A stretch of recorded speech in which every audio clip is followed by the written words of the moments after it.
Tālūk, šeit mums ir mūsu lielais varonis šodienas, un vispār, ar kuru mēs dosimies ceļojumā pa viņa pēdām, pa viņiem piedzīvojumiem, mēģināsim izprast viņa pasauli, un būtībā arī tā kā caur viņu, arī vispār vīrišķo enerģiju un sākumu un tā tālāk, visu, kas ar to ir saistīts. Un, jā, viņa vārds ir Giacomo, vairāk viņu sauc, protams, uzvārdā Kazanova. Reti kurš zina, ka viņš sev bija devis arī vēl vienu tādu uzvārdu, mužnieku titulu, Chevalier de Saint-Gals, lai izklausītos tāds izšķiltīgāks un lai veiksmīgāk apgrozītos tādu augstu cilvēku aprindās. Un šeit ir viņa portrets. Internetā ir pieejams ļoti daudz viņa bildes, bet šis tiešām ir viņa portrets 49 gadu vecumā. Un, jā, kopējais viņa dzīves ceļš bija 73 gadu ilgs. Piedzima viņš 2. aprīlī, es jums ar sarkanie krāsoju auns, iedomājieties, tāds karstasinīgs, drosmīgs, spontāns, kaislīgs vīrietis. Viņš tiešām bija arī astrologu pētīšu tāds ļoti izteikts auns, bet tur vēl ir visādas interesantas nianses. Es domāju, tur ļoti spēcīgi dvīņi un arī vēl citas lietas, kuras mēs pētīsim. Tālūk, jā, dzīvis Venecijā, ļoti īpašā vietā, gan tajā laikā, vispār 18. gadsimtā, gan arī šobrīd. Par Venēciju mēs arī runāsim daudz. Man tiešām ienāca prātā doma, ka varbūt kursu beigās mēs varētu doties tādā kā ceļojumā uz Venēciju, jo es arī neesmu bijusi, un tā Venēcija man vienreiz parādās dzīvē, trešoreiz pēkšņi man Facebookā atkal parādās kaut kāds sludinājumi un Venēcijas kārtas un viss kaut kas. Un jā, varbūt arī tāda ideja mums izdosies. Ja mēs tā teikt laidīsim šo ideju gaisā, tad noteikti tas piepildīsies. Tātad viņš piedzima 7 bērnu ģimenē, viņš bija vecākais no bērniem, un viņā ir ļoti, ļoti spēcīga mākslinieka gēni, jo viņa tēvs bija ceļojušais aktieris, un arī mamma bija aktrise teātrī. Viņš bija vecākais no bērniem, par viņu jaunākais brālis kļuva par ļoti slavenu mākslinieku, kurš zīmēja kaujas ainas. Un tālāk es jums arī parādīšu vienu no portretiem, kuru bija zīmējis viņa brālis. Uzaudzināja viņu vecmāmiņu. Tas arī interesants viņa tādā gan biogrāfijā, gan vispār psiholoģijā. Svarīga lieta, ka viņu uzaudzināja vecmāmiņa, jo tēvs diezgan ātri nomira, un māte to nespēja pārdzīvot, un būtībā sērojot un ilgojoties, ģimene arī pameta. Un tad bērnus kurnu kuro tajā laikā pie garīdzniekiem, izmitināja, sadalīja. Un, jā, viņš izauga viens pats ar vecmāmiņu, bet jau tajos pirmajos 10 dzīves gados kopā ar vecākiem jau viņš redzēja visas teātra aizkulises, bohēmas, skaisto kultūras dzīvi un augstākās aprindas augstmaņus, bagātniekus, ietekmīgus cilvēkus, kas tur apgriezījās. Jā, lūk, šis ir viņa slavenākais attēls, arī portrets gleznā, jo tajos laikos iemūžināt cilvēku varēja arī gleznā, un tā viņš ir arī attēlots. Tajos laikos nesāja parūku, tāpēc te mēs neredzam viņa skaistos matus, kādi tie bija, kādā krāsā, kādā garumā, kādā griezumā, bet šādu viņa pasauli atcerās jau ļoti daudzus simtus gadu. Un es viņu saucu par dižāko mīlētāju, jo viņam ir ļoti daudz dažādu titulu, nosaukumu, un redzat arī, ka atšķir šie vārdi.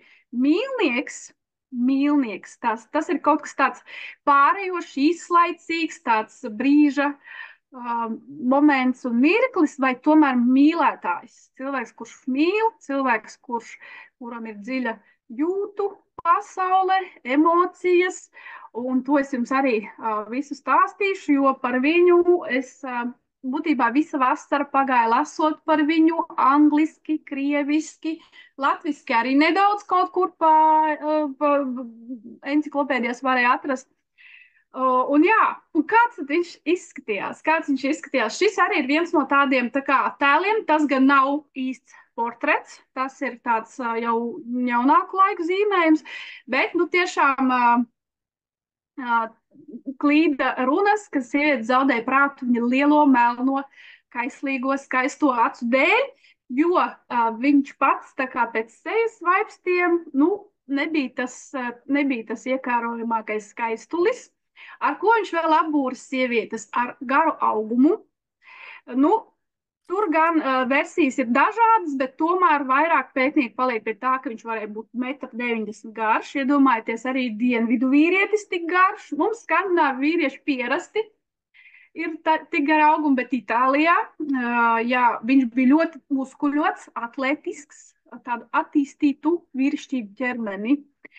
Un kas vēl sievietēm ārkārtīgi patika, bija tas, ka viņš bija ļoti labi ģērbts. Ļoti labi ģērbts pēc jaunākajām modes tendencēm.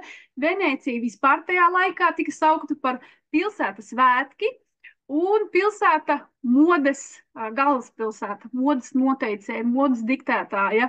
Venecijā radās skaistākie tērpi, jaunākie kostīmi, zeķes un blūzes un krekli un viss kaut kas. Un viņš esot arī Venecijā, esot pie šajā modes pilsētā, vienmēr arī ģērbās tā, kā nekur citur Eiropā. Vēlāk jums stāstīšu, viņš devās gan uz Vāciju, gan Čehiju, Poliju. Nekas tāds vēl tur nebija redzēts, tāpēc sievietēm tas likās ārkārtīgi skaisti. Noteikti gribu jums arī teikt, ka es stāstīšu par Kazanovu tās lietas, kuras es redzēju vairākās vietās, kā atkārtojās. Jo ir ārkārtīgi daudz par viņu ziņu, ir ārkārtīgi daudz stāstu, nostāstu, ļoti daudz atšķiras detaļas. Un nu, tur, kur es redzēju, ka tas kaut kur atkārtojās, pārklājās vairākās vietās, to tad es arī iekļāvu jums tieši, lai mēs kaut drusciņi ielikotos viņa tajā raibajā dzīvē. Jā, un kāpēc viņš ir viens no slavenākajiem itāļiem, jo bija gan mūziķi, gan mākslinieki, gleznotāji un daudz citas slavenas personības, politiķi.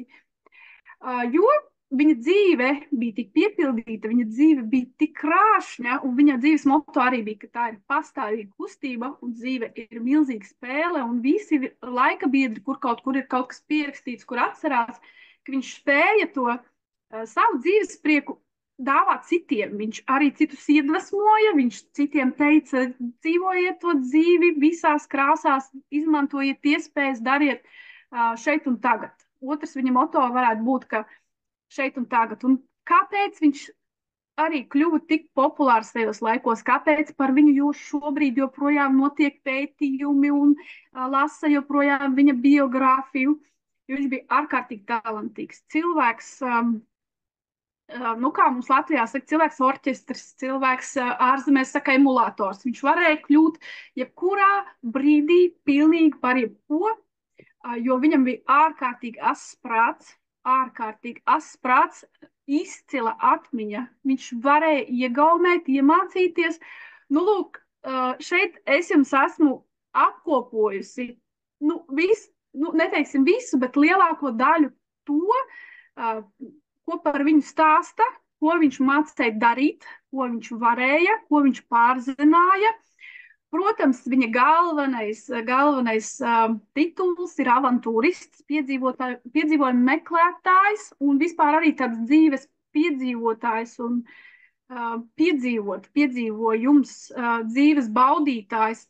Protams, jā, viņš ir arī siržlauzējs un pasaulē slavenākais, protams, mīlnieks.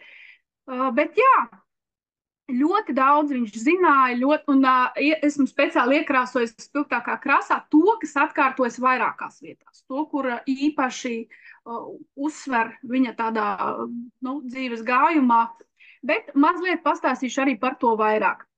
Šeit esmu ielikusi no kārtīm vienu bildi, kur šeit viņu ir atkal pārsteigusi viena no mīlesprieka slimībām, kur mākslinieks viņu ir attēlojis bez parūkas. Nu, tā mēs varētu mazliet savā galvā uzburt, kā viņš varēja izskatīties, kāda viņam varēja būt matu cirtas.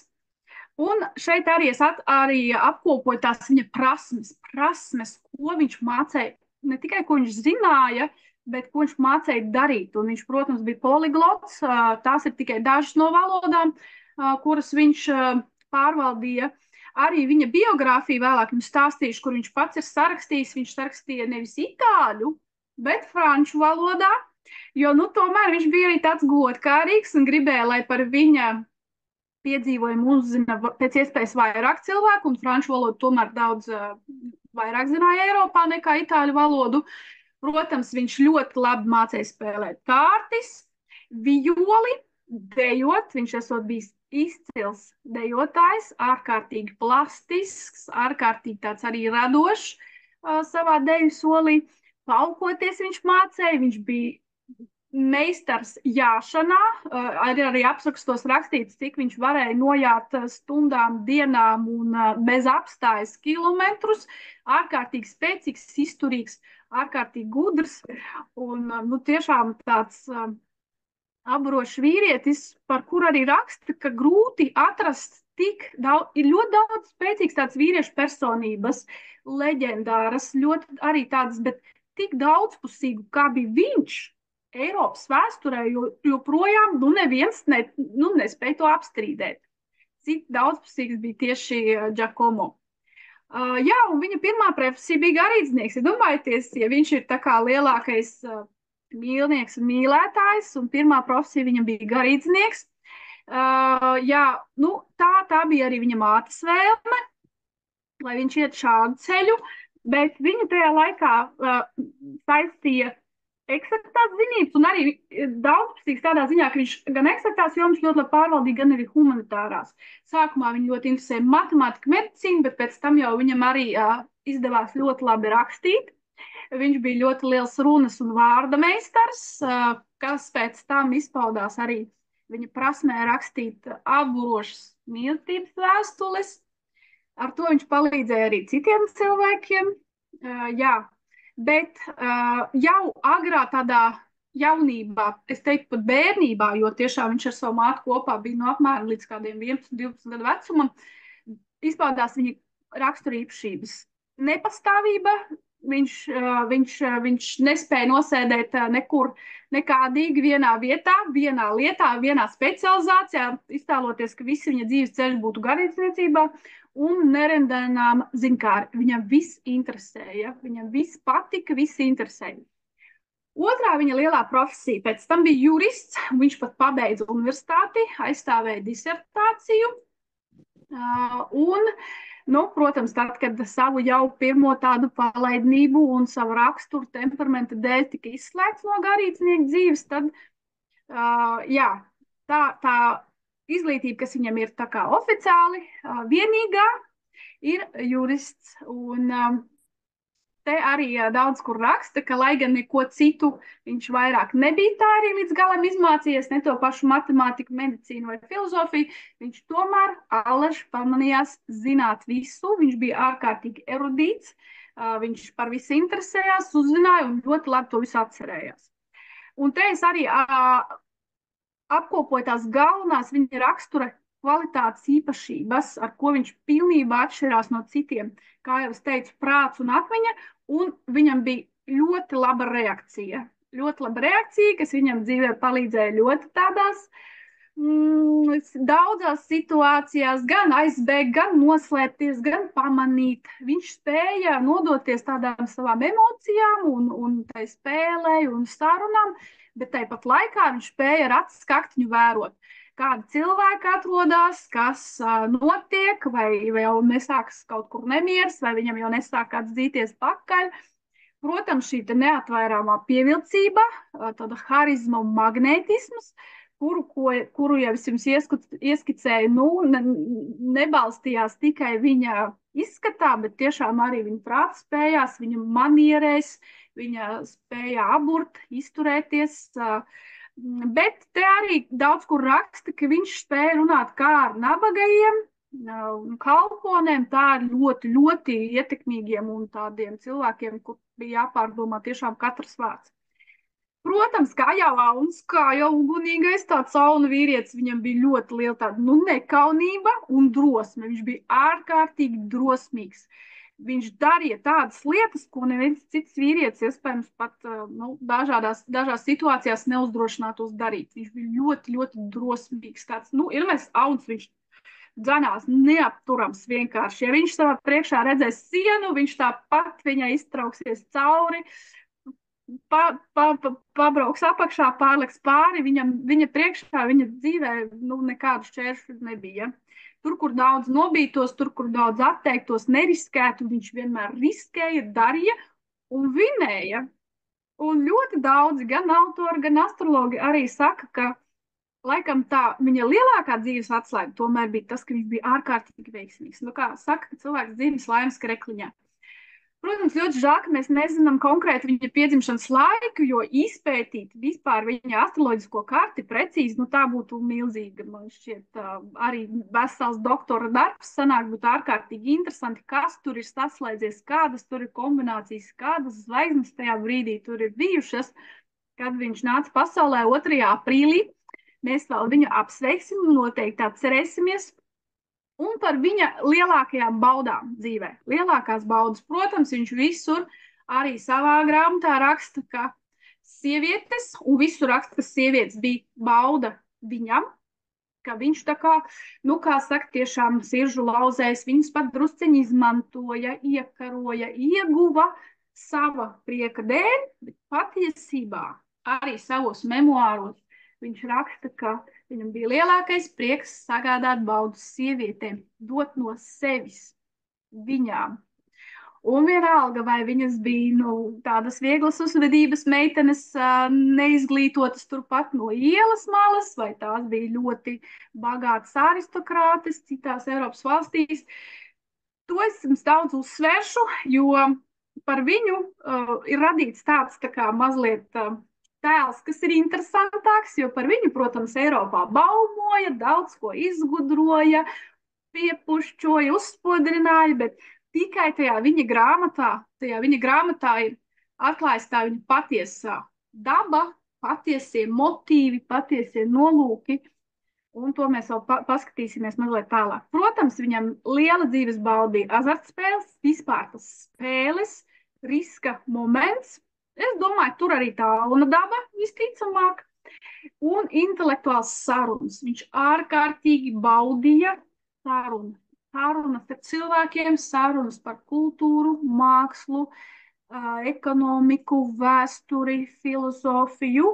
Un viņš arī savos memoāros rakstīja, ka ja viņam neizveidojās ar sievieti kaut kāds arī intelektuāls kontakts, vispār arī tāda mentāla interese parunāties, uzturēt sarunu, apmainīties ar kādiem viedokļiem vai kaut ko, tad viņam tie mīlas prieki pat vairs nebija svarīgi. Tā kā to viņš arī raksta, ka tas viņam varbūt arī bija tāds ļoti liela daļa no tā, kas viņam tiešām tajā procesā kopā ar sievietēm patika.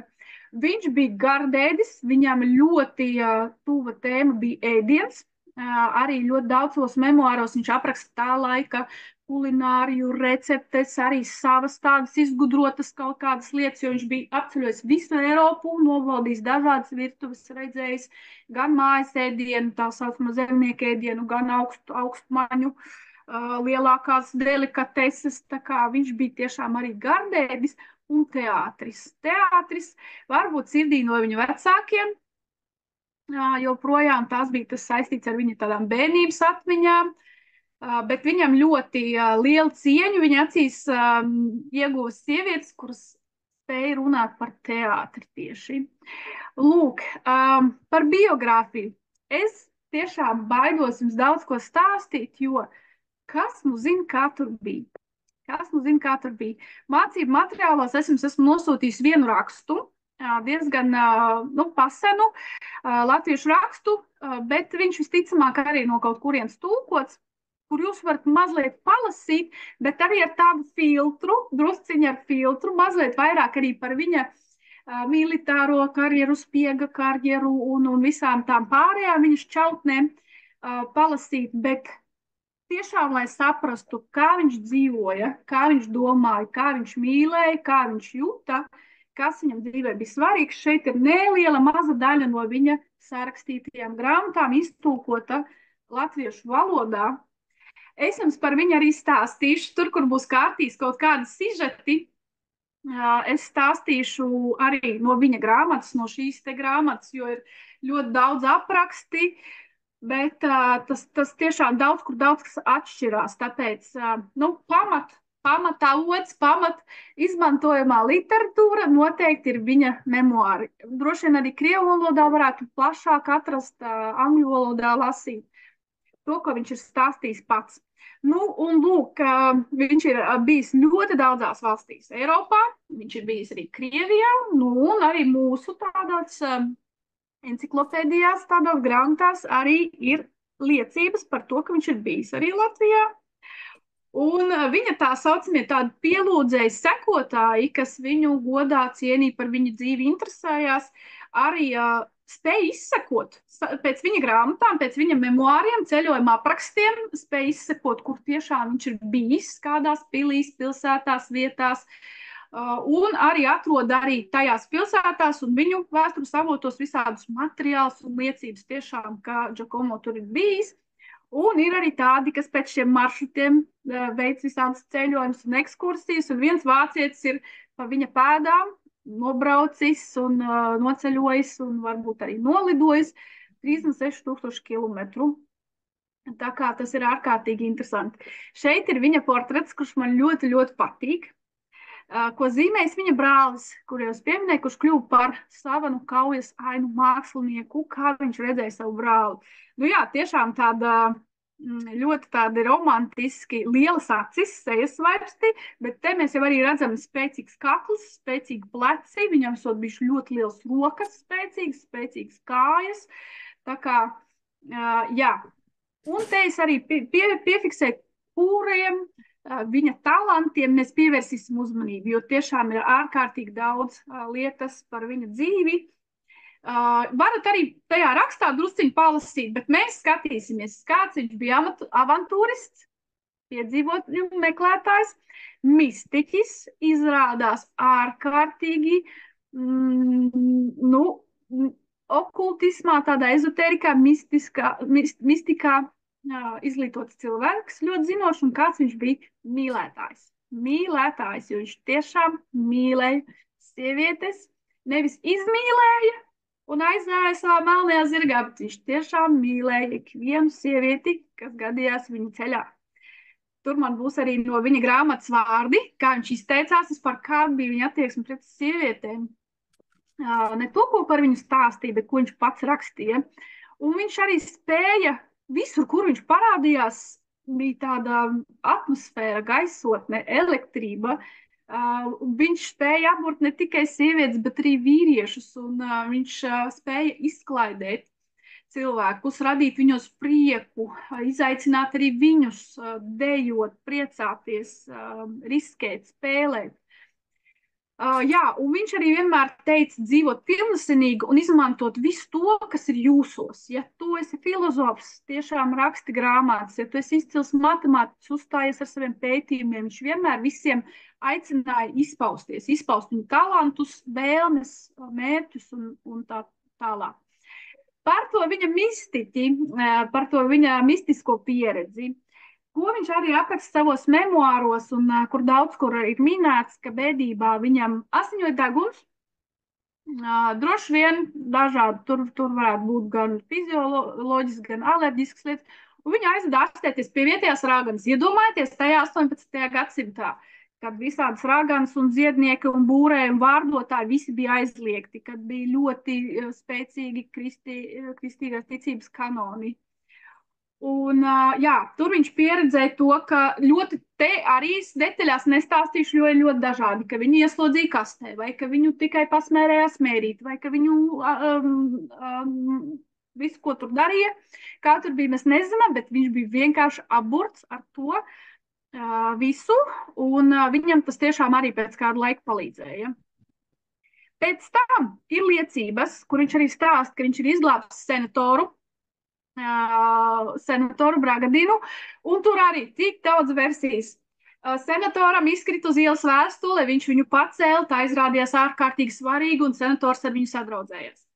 Tad ir versija par to, ka tas senators brauca gondolas laiva apgāzās, viņš gandrīz noslīka, Kazanova viņu izglāba.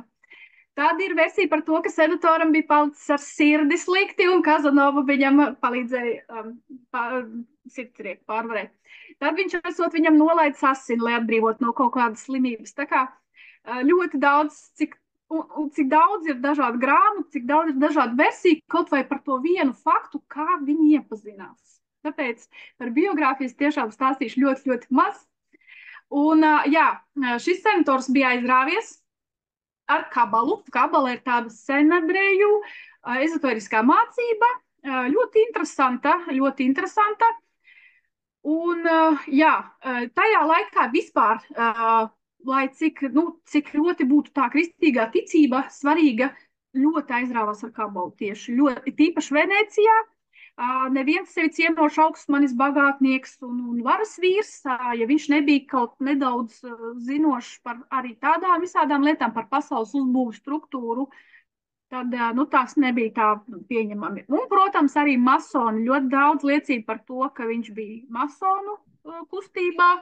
Un masonos uzņēma, protams, ietekmīgus, bagātus ļaudis, arī ar, tā teikt, cilkstrakstiem, radurakstiem un statusu un ietekmi varu, bet arī pavisam jaunus cilvēkus, kur viņi redzēja, ka viņi ir ārkārtīgi gudri un ka viņi ir ārkārtīgi intelektuāli, kas arī viņiem palīdzētu to visu organizāciju arī virzīt un attīstīt. Un viņi tur uzņēma, un ir ļoti daudz arī liecību, kā viņš spēja apburt. Ar ko viņš spēja apburt tos visus cilvēkus, kā viņš viņus spēja pārliecināt, kā viņš viņus spēja aizrunāt. Ja ne ar izskatu, tad varbūt ar apģērbu, ja ne ar apģērbu, tad varbūt ar savām zināšanām, bet vēl ir versija par to, ka viņš ļoti labi pārvaldīja cilvēku psiholoģiju un varbūt izmantoja arī visādas savas zināšanas. Tieši tādā viņš bija ļoti liels mistiķis. Ļoti sākot jau tiešām no jaunības gadiem, beidzot ar pēdējiem dzīves gadiem, kurus viņš pavadīja bibliotekā, nodarbojoties ar alķīmiju un alķīmijas arī visādiem pētījumiem un visām šīm lietām. Nu, un, protams, arī viņa tajā dalība, tajā masonu organizācijā un vispār tāda aktivitāte tajās visās mistiskajās lietās, un ka viņš deva padomus cilvēkiem un rakstīja mīlas vēstules garīdzniekiem, iedomājieties garīdzniekiem, kuriem tā kā nav nekādas mīlas dzīves, bet bija, jo vispār Venecijā tajā laikā jebkuram cilvēkam, jebkurā statusā arī garīdzniekiem, bija jābūt vismaz vienai mīļotai dāmai, ja ne vairākām. Un tad viņš bija piepalīdzējis vēl tajā laikā, kad viņš vēl tur bija, tad bija rakstījis viņu vārdā mīlestības vēstules tām sievietēm. Nu, lūk, un ar ko viņš arī pasaules vēsturē slavens, ka ir vienīgais cilvēks, kurš ir spējis izbēgt no bargā svina cietuma. To es jums pastāstīšu pie šīs 12. kārtas pakārtais. To stāstu mazliet arī izvilkt esenci, jo tur versijas ir ļoti dažādas, gan kā viņš izbēga, gan kā viņam tas izdevās un tā tālāk, bet mums par to būs arī atsevišķa kārts. Mīlnieka spējas un vispār viņa attieksme pret sievietēm. Viņa attieksme pret sievietēm. Dikti skatos pulkstenī. Es domāju, ka arī skatos uz Giacomo, arī viņš domā, kur tik ātri, bet es centīšos jums šajā stundā pastāstīt par viņu. Nākamajā stundā par kārtīm, par šīm kārtīm, par to specifiku un unikālajām lietām, kas mums jāievēro tieši šīm Kazanovas kārtīm. Un trešajā mums būs praktiskā daļa, iepazīšanās un darbs ar vienu kārti. Izvilksim šodien jau vienu kārtu un skatīsimies, ko mums tā stāsta. Jā. Man vienmēr ļoti interesēja arī viņa attieksme pret sievietēm, un, protams, viņam tas stāsts ir būtībā tāds atbaidošs, tiešām tāds izmantotājs un pametējs un krāpnieks un blēdis un tā tālāk, bet tikai viņa memoāros var saprast, cik dziļa, bagāta un skaista bija viņa iekšējā pasaule. Un arī viņa intelekts spēja to pateikt vārdos, viņš spēja uzrakstīt, viņš spēja nodot tās sajūtas, viņš spēja nodot tās jūtas, kas bija viņā. Jā, un nu, baumas ir ļoti dažādas par to, ka viņam bijušas dabas dotas pārdabiskās seksuālās spējas, neiespējami ilgi un labi un milzīgs vīriešu dārgums un tā tam līdzīgi. Bet viņa laika biedri bija pauduši neizpratni par to, ko viņā sievietes tādu ir saskatījuši, jo tam visam tas tā īsti nebija. Tas tā īsti nebija. Viņš spēja apburt sievietes ar kaut ko pavisam citu. Pavisam citu. Ar to, cik viņš pats sevi bija jutīgs, cik viņš bija juteklisks, cik viņš bija baupilns. Kā viņš spēja iemīlēties, kā viņš spēja mīlēt, un kā tur arī raksta, pilnībā izšķīst savā mīlestības objektā. Un viņš pie tām sievietēm jau gāja tik karsts, un tik juteklisks, un tik bagāts, un tik patiess, un tik īsts, ka viņas bija pārsteigts. Viņas bija pārsteigts, jo tajā laikā arī vīrieši, daudz kur bija rakstīts, bija tādi, kā lai saka, tādi neaptērsti, tādi ļoti tad mežonīgi un tādi viņš tajā visā kopējā pūlī ārkārtīgi atšķīrās. Un te ir arī jautājums, jo Auns ir tas mežonīgais vīrietis, asais, skarbais un tā tālāk, no kurienes tā jūtu pasauli viņam, no kurienes tur astroloģiskajā kartē noteikti mēs redzētu, tur noteikti ūdens stihija, kaut kas ļoti spēcīgi, kaut kāda tāda arī viņam iekšā. Jā, un viņš centās atdoties sievietēm, viņš centās viņas iepriecināt. Un viņam bija ļoti svarīgi, lai sieviete būtu iepriecināta un laimīga no visām pusēm. No visām. Protams, fiziski, no viņa karstiem apskāvieniem, no viņa mīlas prasmēm, par kurām runā, ka viņam to ir iemācījusi kāda sieviete. Kā un ko vajag. Mentāli. Viņš centās ar viņām arī runāt. Viņš stāstīja par savu pieredzi, par mākslu, par mūziku runāja. Materiālu runā, gan daudz kur tiek lasīts, ka viņš sievietei varēja atdot pēdējo kapeiku. Viņš apdāvināja, viņš veda dārgumus, gardumus, saldumus, ziedus, audumus, visur, kur viņš bija. Viņš vienmēr pamanījās atrast kaut ko īpašu, kaut ko skaistu, ko pieglabāt savai nākamajai kādai sievietei, savam sirdsāķītim. Un sieviešu dēļ viņš gan kļuva stāvus bagāts, jo, protams, tās visas gan aristokrātas, gan augstās dāmas, protams, vienmēr arī skatījās, cik viņam ir naudas. Gan arī sieviešu dēļ viņš atdeva pēdējo, kas viņam bija, bankrotēja, izputēja. Jā, tā kā viņš bija ļoti dāsns, viņš bija ļoti devīgs. Un arī no tādām austrumu tradīcijām, austrumu gudrībām runā, ka tā ir viena no pirmajām pazīmēm, kas parāda, ka vīrietis ir sasniedzis noteiktu briedumu. Jo mazs puika prasa no sievietes, mammu, man to, mammu, man šo, bet pieaudzis vīrietis gūs baudu no tā, ka viņš sievietei dod. Kad sieviete bauda, ka sieviete ir nopirkusi skaistu kleitu, ka sieviete ir nopirkusi jaunas smaržiņas, ka viņai ir garšīgs šokolāde vakarā, un viņš no tā gūs baudu, viņš grib dot, viņš grib aizvest, viņš grib palīdzēt, ka viņš grib aiznest, viņš grib nokārtot, izlemt un tā tālāk.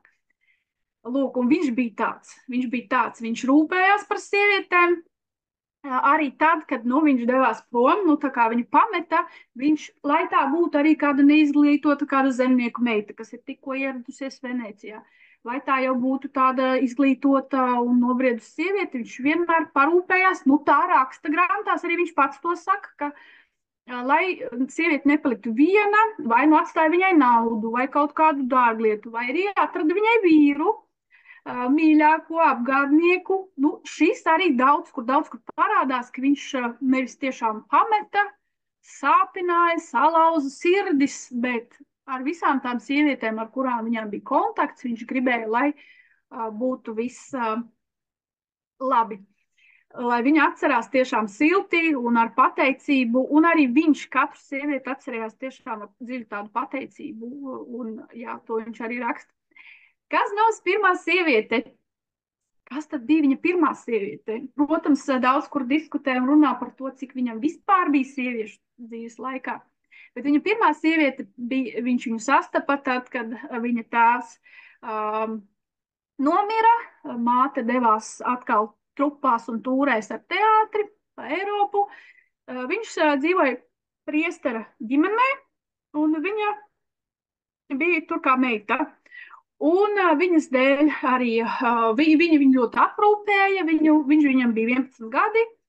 Tajā laikā viņš bija drusciņ jaunāks, un viņa viņu aprūpēja un nāca pie viņa un nomazgāja rociņas un nomazgāja kājas, un tad sagādāja viņam to pirmo lielo prieku. Nu, un viņš kā jau tāds karstasinīgs sauns viņā ļoti, ļoti iemīlējās. Ļoti iemīlējās. Un arī, iedomājieties, tas briesmīgais izmantotājs, pametējs un siržu lauzējs jau raksta, tas, ko pēdiņās, tas ir no viņa grāmatas, ka viņš sāka kalt precību plānus un gribēja rīkoties kā goda vīrs. Cik tas vīrišķais princips viņā, tās viņa vērtības viņā bija iekšā jau no mazotnes, cik viņš bija tāds godīgs. Lūk, bet šai meitenei bija arī cits draugs, mazliet par viņu vecāks, un tur arī ir vesels stāsts, kā tur īsti bija, vai viņiem bija kāds ciešāks kontakts vai ne. Un arī viņš raksta bez manierēm un gara lidojuma. Tātad viņam šis te gara lidojums un tāda saikne daudz dziļāk arī bija svarīgi jau tad. Un viņa izraisīja viņā pirmās mīlestības jūtas, kaislības un arī milzīgu greizsirdību, jo tas, kā viņš raksta, kā viņš saļema pie durvīm, kā viņš kal atriebību plānus un tā tālāk, ļoti karsti. No mīlestības līdz naidam to viņš spēja pārdzīvot jau 11 gadu vecumā tajā laikā. Un, tā pirmā mīlestība viņa atmiņā ir vairāk palikusi tāda nelaimīga un sāpīga. Un arī manas mammas ceļavārda dzīvē bija, ka pirmā mīlestība vienmēr ir nelaimīga. Es atceros savus pusauģu gados, man tas bija milzīgs trieciens. Kā var būt, man taču Kristaps no 6. klases uzdāvināja sirsniņu un gredzenu un sola precēties, un kā nelaimīgi, kā tā var būt. Un tas taču ir pats laimīgākais, kas vispār dzīvē ir, un beigās Kristaps sāka skatīties no 6. klases arī uz Justīni, ne tikai uz mani, un tad jau tā nelaimīgā mīlestība bija klāta, bet šajā teikumā ir tāda tiešām liela gudrība, jo, reti kura, jo mēs to piedzīvojam tādā vecumā, un, tiešām grūta tāda patiesība. Pirmā vienmēr paliek tāda, jo viņai nav nekāds rezultāts, vai tur ir skola, vai dzīves ceļi izšķirās, vai tiešām tās jūtas ir tik spilgtas. Jūs varat uzrakstīt čatiņā par savu pirmo mīlestību. Jūs varat uzrakstīt man arī vēstuli, jo šajos kursos arī šķiet, jūs jau padomājat, jūs jau sajūtat, jūs jau arī atceraties savu pirmo vīrieti, savu pirmo mīlestību, savu sirdsāķīti, savu pirmo mīlestības vēstuli, vai pirmo kuloniņu, vai gredzentiņu, vai puķīti. Tad, ja jūs to pirmkārt apzināties, bet ja jūs man to atrakstat, vai čatiņā, vai grupā, vai pēc tam WhatsApp čatā pirms miega, tad jūs to, tā teikt, apstrādājat, pārstrādājat. Kaut kas jūsos tajā brīdī arī mainās un uzlabojās. Tā kā jūs varat arī visu kursu laikā gan stāstīt, gan rakstīt. Galvenais, lai no jums ir tā atgriezeniskā saikne, lai jūs to pārdomājat, sajūtat sevi. Otrā svarīgākā sieviete, es skatos pulkstenī, man tur pulkstenis ar 2 mīlas balodīšiem, kur mums uzdāvināja laulību dienā, skatos uz viņu, ir Henrieta. Šeit viņa ir attēlota vienā no kārtīm, bet vēl būs arī kārtas, kur viņa ir attēlota. Un tā bija tā viņa lielā dzīves mīlestība, lielā dzīves mīlestība, kura bija pirmā, kura pameta Kazanovu dzīvē. Jo viņš vienmēr, dodoties savos piedzīvojumos, braucienos, pārbraucienos, bēgot no parādu piedzinējiem, bēgot no baznīcas tiem, kas viņu nosodīja par visām buršanām un vārdošanām un visu. Šī bija sieviete, kura līdz galam nenoticēja viņa mīlestībai, kura tiešām bija īsta un patiesa. To viņš raksta arī mūža nogalē. Un arī Grāmatā rakstīts skaisti, kas ļoti daudz kur parādās, un kas tiešām tā arī ir, kas ir vairākos avotos, ka tādā vienā no viesnīcas istabiņām, kur viņi bija bijuši pirms 13 gadiem, viņa bija atstājusi uzrakstu. Viņa bija atstājusi uzrakstu, ka tu aizmirsīsi arī Henrieti.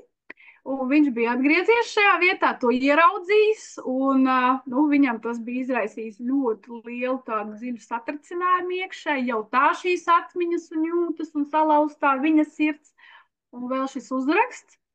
Un, jā, un te es ieliku to citātu, kas ārkārtīgi labi parāda viņa to spēju mīlēt un kā tā mīlestība izpaužās, jo sākumā, kad vīrietis tā kā mīl, viņš cenšas iekarot, viņš cenšas parādīt. Tā mīlestība ir tāda, nu, mazliet pat tāda tā kā apdedzinoša un tāda, bet te viņš raksta, ka mīlestība viņam ir tāds kā maigums, kas piedod vājumu. Un tad, kad arī jūs noteikti esat redzējuši, ka vīrietis tiešām mīl, kad viņam jau tā mīlestība ir tā kā nobriedusi, jau drusciņi tā kā nosēdusies un neiet caur zemākajām čakrām, caur saknes čakru un kad viņa jau iet caur sirdi, es jums to arī stāstīšu. Man būs ļoti daudz visādi interesantu bonusiņu jums arī par seksualitāti un čakrām, kā mēs, kādā līmenī, kur mums atrodas mūsu vēlmes un spēja mīlēt, un ka tas viņā nu, radīja vājumu un stāst vairāk nekā skaļie vārdi. Tiešām tāds mīlošs vīrietis, viņš ir tāds ārkārtīgi tajā brīdī neaizsargāts, ievainojams, un tas skats ir vienkārši, nu, neaprakstāms, ka tu ieraugi tādu vīrieti, kurš tiešām mīl, kurš atdodās, nu, kur viņam sieviete ir viss. Un te viņš arī to raksta. Jā. Nu, un te ir mazliet arī par to, ka vēstures avotos atrodams, ka tās viņa spēja sagādāt sievietēm baudu, kas ļoti daudziem vīriešiem vispār pat līdz mūža galam paliek liels noslēpums, viņam ierādīja kāda kurtizāne, tādu mīlas prieku sniedzēja, un ierādīja, kā un ko darīt, un neskatoties uz to, cik viņš bija centīgs un arī atletisks un skaists un varošs, protams, viņu arī pameta, izplatot Venecijā vietējās aprindās baumas, cik viņš ir tāds spējīgs. Un arī ir arī avot par to, ka tas arī bija viens no viņa pirmajiem naudas avotiem, kad šīs laimīgās sievietes viņam arī atmaksāja arī naudā, jo, nu, darba tajā laikā viņam tāda nebija, un priekiem, baudām, ēdieniem un azartspēlēm vajadzēja ļoti daudz līdzekļu. Jā, bet viņam bija arī savi principi. Viņam bija principi, ko viņš ievēroja visu savu dzīvi. Viņš centās izvairīties no sakariem ar precētām sievietēm, jo redziet, ka viņam jau tās pirmās domas bija par precību plānus un esmu godvīrs. Viņš neielaidās arī ar pārliek jaunām meitenēm, lai gan ir ziņas, ka jaunākā viņa meitenē esot bijis 11 gadi, bet arī tādā jaunības vecumā, jo viņš gribēja, lai sieviete tiešām baudu, lai viņa saprot vispār, kas notiek un ko viņa vēlas. Jā, un nu, tas arī bija daudz, kur tiek rakstīts, ka viņam tiešām bija ļoti svarīgi nevis viņa labums un prieks tajā brīdī, bet viņa lielākā balva bija šis sievietes ekstāzes mirklis un viss, ko viņš bija nu, gatavs darīt, lai sievietei būtu labi. Un šīs sievietes, iespējams, pirmo reizi dzīvē tik ļoti aplaimotas, bija gatavas atdot visu, arī bagātības un izkārtot viņam visādus izdevīgus statusus un amatus un visu kaut ko.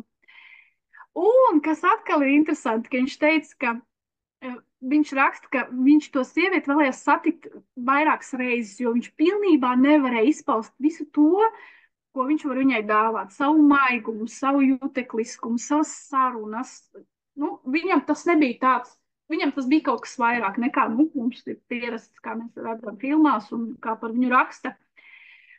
Jā, un te arī te ir viens tāds stāsts par to, ka piedāvāja pavadīt nakti ar viņu sievieti, kura neprata valodu, un viņš arī bija pateicis, ka mīl bez komunikācijas absolūti viņu neinteresē.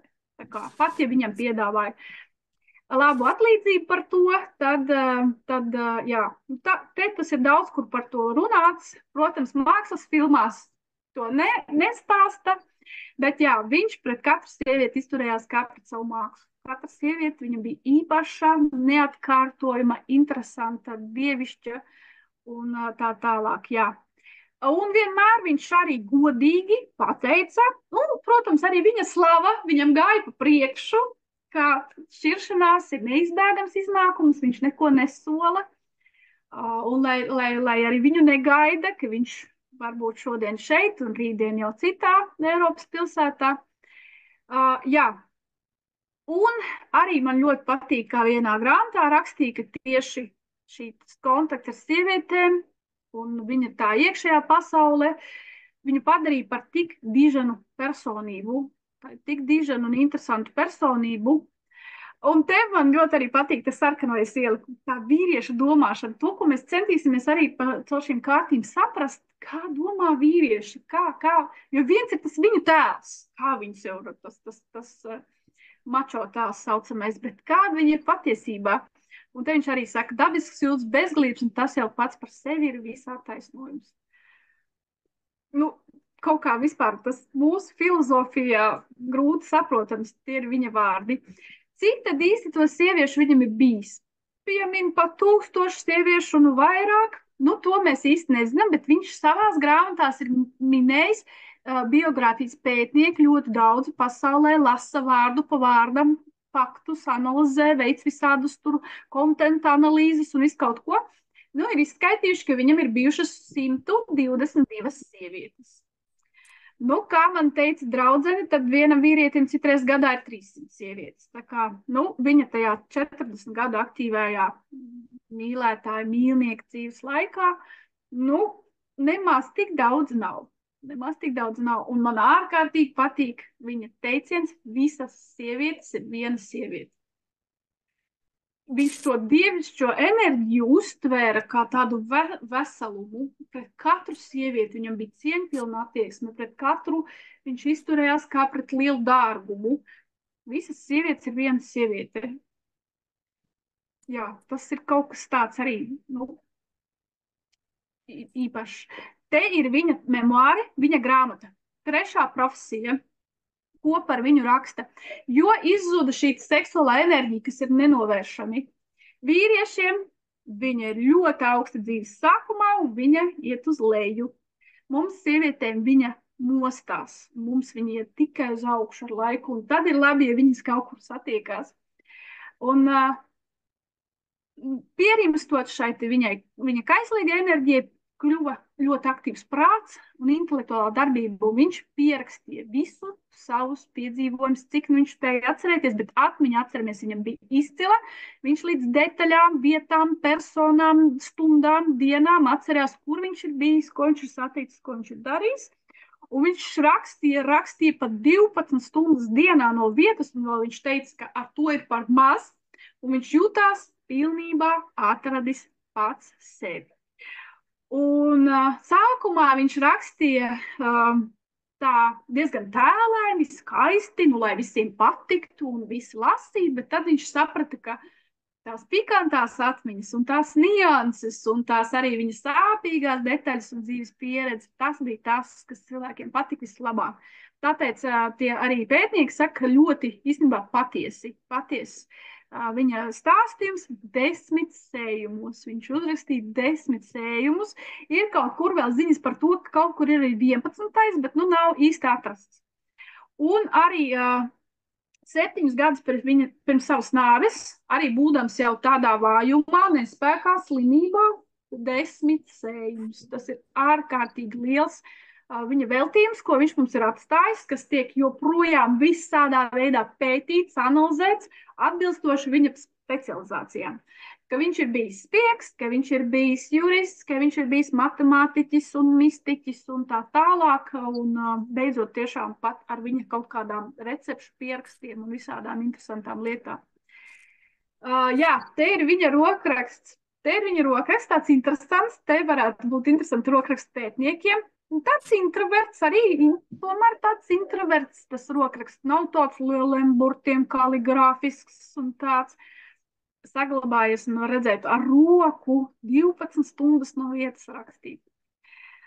Jā, Un tas, ko es gribu jums arī teikt, man šis darbs bija vispār gatavot lekcijas par viņu stāstīt ārkārtīgi grūti.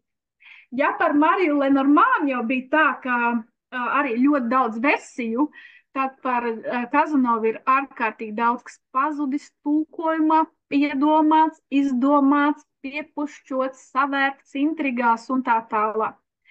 Un daudzās grāmatās figurē viens un tas pats teikums ar ļoti svarīgu vārdu, kas atšķirās. Un pirmais ir, es mīlēju sievietes, bet priekšroku devu savai brīvībai, nu, kā viņš vienmēr tiek pozicionēts. Bet savā grāmatā viņš raksta, es mīlēju sievietes, bet priekšroku devu viņu brīvībai, lai viņas var piedzīvot dzīvi, lai viņas var ceļot, baudīt, būt skaistas, brīvas un tā tālāk. Un viņš ir gribējis precēties, viņš pat kādu laiku ir dzīvojis kopā ar sievieti, tā kā vīrs ar sievu un tā tālāk. Jā, un te arī es pieliku no sevis tādu jautājumu par to, kurš vīrietis, jā, vīriešiem vienmēr, protams, brīvībai, tā viņu galvenā lieta, un man vīrs arī pateica, ka viņš nevilks laulības gredzenu un nenēsās, un joprojām to nedara.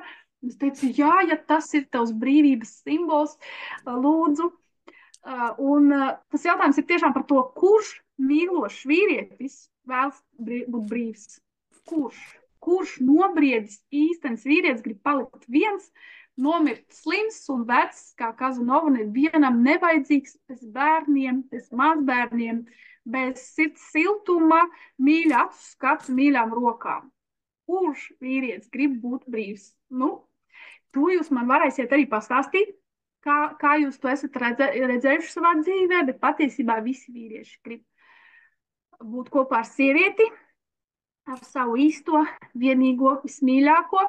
Un sieviete vienmēr ir vīrieša liktenis, un varbūt arī tāpēc viņš bija izbraukājis krustu šķērslu visu Eiropu, drusciņi arī pat Krieviju, lai atrastu to savu īsto, kas gribēja būt kopā ar viņu palikt. Neskatoties arī uz viņa reputāciju, viņa tēlu.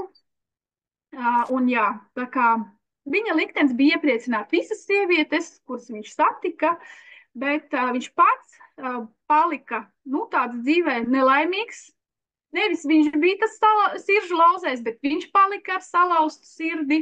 Astrologi saka, viņam bija ļoti daudz tādu fatālu rādītāju, tādu visu vai neko. Tātad viņam bija sievietes, un viņš palika pilnīgi vientuļš. Viņš laimēja azartspēlēs milzīgu bagātību, un pēc 3 dienām vispār bija kanāla malā to, kas viņam ir.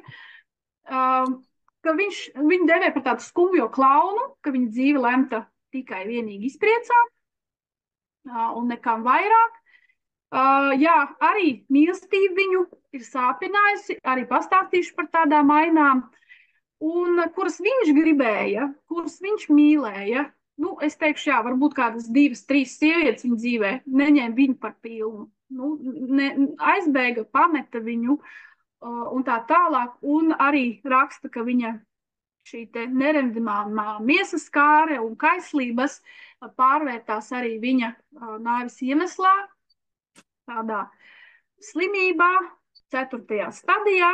Un vēl ir interesanti, ko viņš arī teica, te es līdz galam arī nesaprotu to viņa domu, bet tur noteikti bija dziļi tāda reliģiska, jo tomēr tas ir viņa dzīves pamats, pirmā izglītība, ka viņš pirms nāves ar savu pēdējo elpēsot teica, ka dzīvoja kā filozofs, bet mirstu kā kristietis. Šis arī ir viņa portrets, te tas viņa romieša deguns jau uz vecumu, viņa sejas vaipst, bet pirmais pat šajā portretā sajūt, viņam acis dzirkstī, ka viņam ir tā dzīves enerģija 10 gadus pirms nāves.